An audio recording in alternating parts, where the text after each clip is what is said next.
Tarbija ta' xahar hija fost dawk li fl-aħħar 24 siegħa instabu pożittivi għal Covid-19 f'pajjiżna. It-tarbija li huwa tifel żviluppat sintomi ta' sola u qtuħ ta' nifs.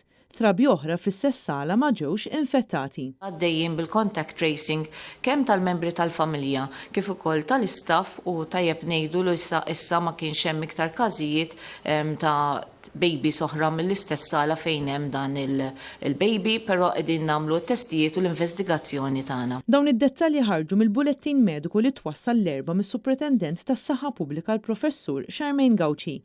B'kollox il-każijiet f'Malta żdiedu b'6 biex bekk fi 3 ijiem dawk pożittivi żdiedu b'72 għal total ta' 299. Il-Professur Charmaine Gawci qalet li għalkemm in-numru tal-lum kien żgħar dan ma jfisser xejn għaliex it-total xorta qed jibqa' tila l fuq. Hija appellat biex in-nies jibqgħu jimxu mal-ordnijiet li ħerġin mal-awtoritajiet tas-saħħa. B'hekk biss is-sitwazzjoni tista' tinżamm taħt kontroll. Dawn in-numri li qegħdin naraw ta' kuljum ma tistax tgħid iva illum kellna numru żgħir mela jien nista' nirrilaxka l-miżuri li għandna. Le, aħna qegħdin inħarsu lejn it-trend, jiġifieri kif tilejn in-numru tal-każijiet.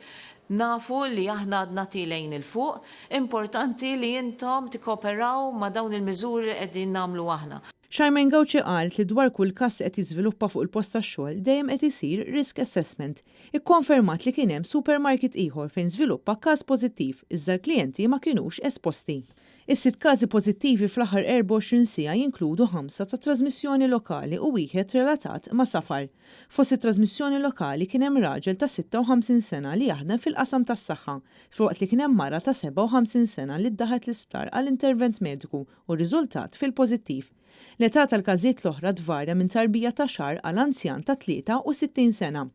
Sabiex ikun faċilitat il-proċess ta' kif joħroġ ir-riżultat tal-iswabs li qegħdin isiru, il-Professur Gawci qalet li issa hemm 3 metodi ta' kif qed jiġu kkuntattjati il-persuni.